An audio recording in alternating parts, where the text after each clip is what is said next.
Maybe not necessarily to sign a ceasefire, but it's certainly this move by the French, by the British, and now the Canadians intended to put more pressure on Israel to work towards a ceasefire and, crucially, to allow the flow of humanitarian aid into Gaza. Of course, Gaza now kind of teetering on the edge of famine. We've all seen those horrific pictures of starving children. The hope is, from the Canadian side, that this is going to help put moral pressure on Israel to do something about that, even if it doesn't immediately result, Cynthia, in a ceasefire right now. Gang, what's up? Aaron Canadian Looney. We're going to have Mark Carney dropping a bomb of an announcement here about Palestine. Melissa Lantsman, MP from Thornhill, she's the deputy leader of the Conservative Party, has a lot to say about this situation. Let's take a peek. Let's get into it.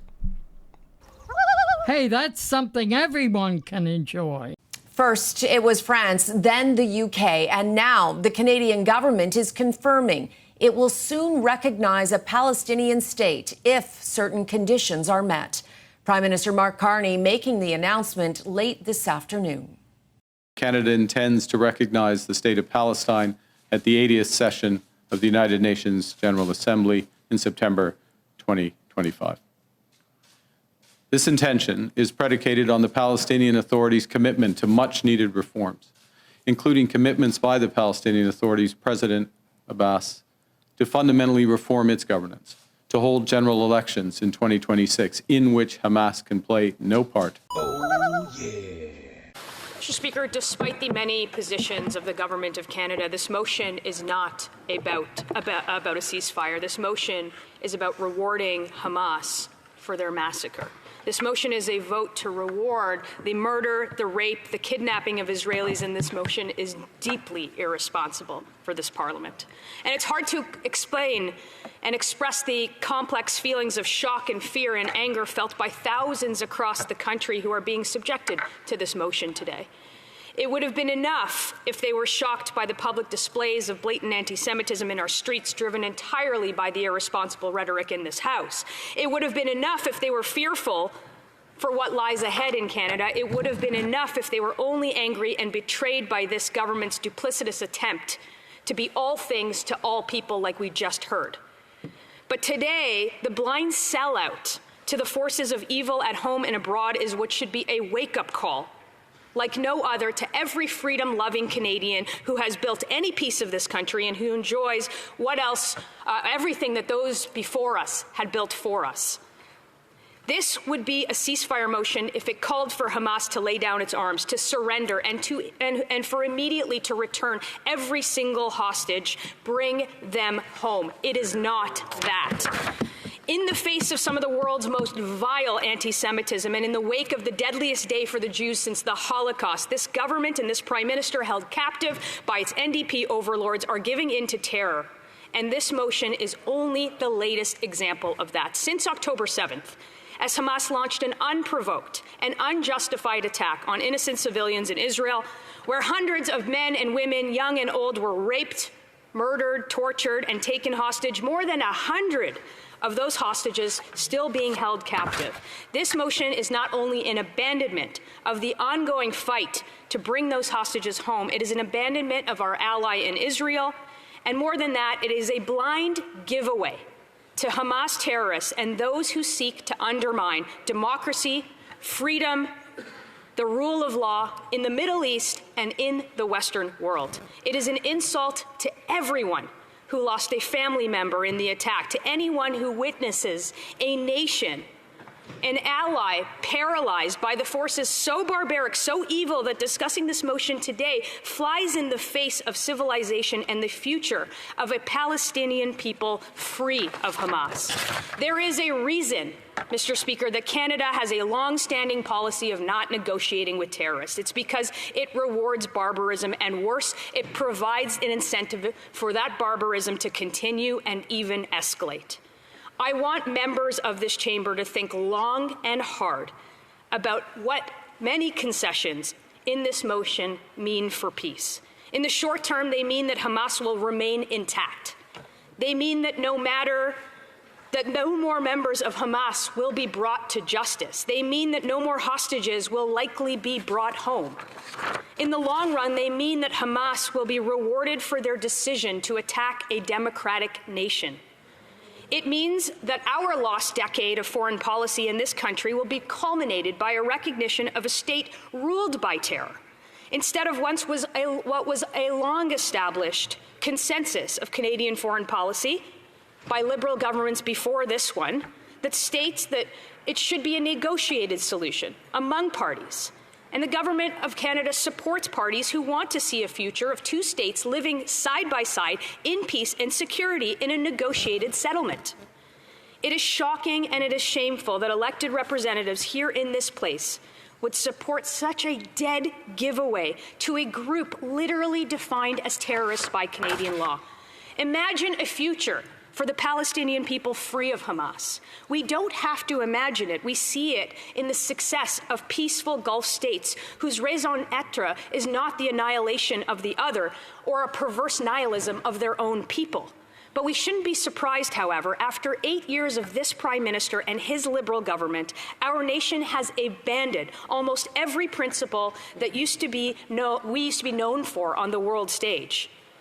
It is this government that called the Taliban our brothers and sisters, that frolicked with African dictators to try and buy a seat on the UN Security Council, that fails the basic task of listing the IRGC as the terrorists and banning them from this country, who are known backers of these atrocities and who intimidate our own citizens as sport, and now taking the side of a literal terrorist organization best known for killing babies in ovens and starving their own citizens in Gaza for more than a generation. Yes, peace is needed in the Middle East. And yes, we all want to see an end to violence, and we all want to see aid reach those who are absolutely in need of it. And yes, we want to find a long-term solution that helps both innocent Israelis and innocent Palestinians live in peace and security. And yes, Hamas is responsible for all of the carnage that sets these goals back. But there is a way to do it without sacrificing our principles, I should say, and there's a way to do it that is not a dead giveaway to a murderous, barbaric, inhumane terrorist group. This motion is not that way.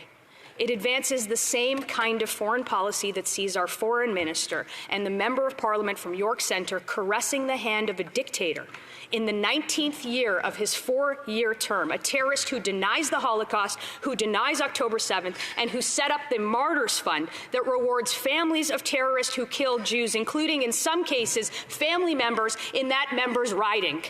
There is no other words than shameful for that, and today she will have a free vote on this motion, and we will all be watching.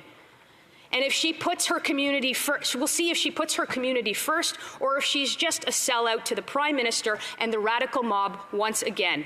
As this is not about foreign policy, but the heartless ploy to placate the domestic audience by a government that has lost its way.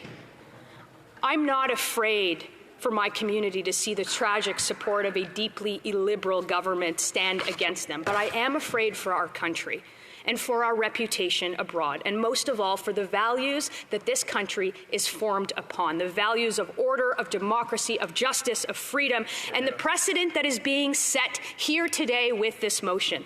The casual and gradual erosion and disregard of the very beliefs that make this country special, sending a signal that we support a noisy few over a silent many, lawlessness over principle, what's convenient instead of what's right. They're playing a dangerous game of moral equivalency, pitting one group against another.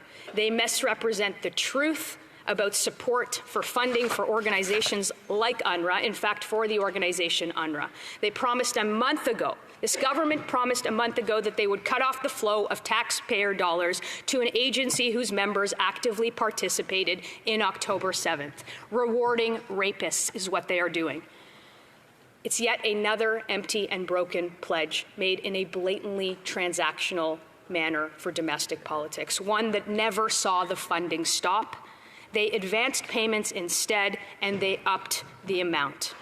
These payments are not going to bankrupt our country, not in a fiscal sense, but in a moral sense. The price of abandoning our values, our allies, and reason. That is the true cost of these payments. That is the true cost of this Prime Minister's moral indifference. And that is the true cost of this motion. It is not too late, Mr. Speaker. We can begin by voting this down. We can begin by voting down this Hamas giveaway. We can continue by voting out this immoral, immature, liberal government, and we can finish by instilling in place a principled, common-sense conservative government that will never support this motion. Not now and not ever. Hamas is watching this House. Our allies are watching this House. Canadians are watching this House. And to our allies and to all Canadians, you will see that there are members on this side that stand in your fight for democracy, that stand in your fight for the West, and that stand in your fight for justice. I will leave you with these words. There are going to be many politicians that make a choice today. Ours will be the right one. And I can only hope that members, all members on the other side, make the right one too. And when they don't, those who sit with them will have to account for their own choices, Mr. Speaker. Here, here. Questions et commentaires, questions and comments. The Honourable Parliamentary Secretary, Government House Leader. Well, Mr. Speaker, I think it's important. Well, you know, I was here listening to the Minister of Foreign Affairs deliver what I thought was a very thoughtful articulation as to what is actually taking place. And through that articulation, what we found, I believe, is a reflection of what true Canadian values are. And this is not an easy topic. This is very much a heart-wrenching discussion, Mr. Speaker, amongst families throughout Canada. And when the member across the way does the disservice by trying to imply that the government of Canada is off track, you know, I would suggest whether it's Ukraine and the war in Ukraine or what's happening today in Israel, that this is a government that is reflecting very much the values of Canadians. And I'm wondering if the member could give her indication as to, does she really believe that everything that she says is a true reflection of what Canadians as a whole and our values are? Member for Thornhill. Mr. Speaker, my implication that the government is off track is not an implication, it's just the truth. And the Minister of Foreign Affairs stood here, gave Canadians every position, no matter what that position is. She tried to placate every single group with what they wanted to hear. That's exactly what this government is doing on this issue and so many more. They send one group of MPs into one community to say one thing and another group of MPs into another community to say another thing. They have no position on this. They have no moral clarity on this. And now everybody at home gets to see it. In comments, question commentaire, l'honorable député de Montarville. The Honourable Member for Montarville. Mr. Speaker, I listened with close attention to my colleague's speech, and I was surprised, I have to say, by the incendiary tone of her intervention. I was surprised to see that she only seems to see one side of the story, and I was also surprised by her incendiary tone regarding our colleague from Edmonton Strathcona, because she refuses to see the extent to which our colleague from the NDP and her colleagues have tried to find a balanced approach in their motion, which takes into account the overall situation we're facing right now. The colleague says that we need to come to a negotiated solution. Yes, but with who are we negotiating? Because on the one hand, they say they don't want to negotiate and that the two-state solution is not a solution. The Honourable Member for Thornhill. Mr. Speaker, Conservatives support the long-standing Canadian foreign policy position of a negotiated solution. This motion doesn't do this. This motion puts forward a moral equivalency by terrorists and innocent civilians, and that is exactly what we have called out. We will call it out at every single opportunity, and I will not be shamed by any member of this House who is going to vote in favor of this motion for that. Question commentaire, the Honourable Member for Churchill-Kiwatanuk-Askey. Mr. Speaker, history is clear. There's no such thing as military solutions. There are only political solutions. And nowhere is that clearer than what we are seeing right now in Israel and Palestine. But I want to understand that Conservatives today are going to vote against a motion that states that this House recognize a Palestinian state, like 139 countries have already done. So let's be clear. Are the Conservatives saying that they no longer support a two-state solution? Are the Conservatives today saying that they do not support statehood for the Palestinian people? Because that is what they are saying by voting against this motion. The honourable member for Thornhill. Mr. Speaker, it's unfortunate that that member hears that. Here's what Conservatives do support: a two-state solution negotiated by both parties in a negotiated settlement. What we don't support is this House calling on a recognition of a state whereby which is governed today by Hamas terrorists, an organization that we have called in law terrorists. We have banned them from this country.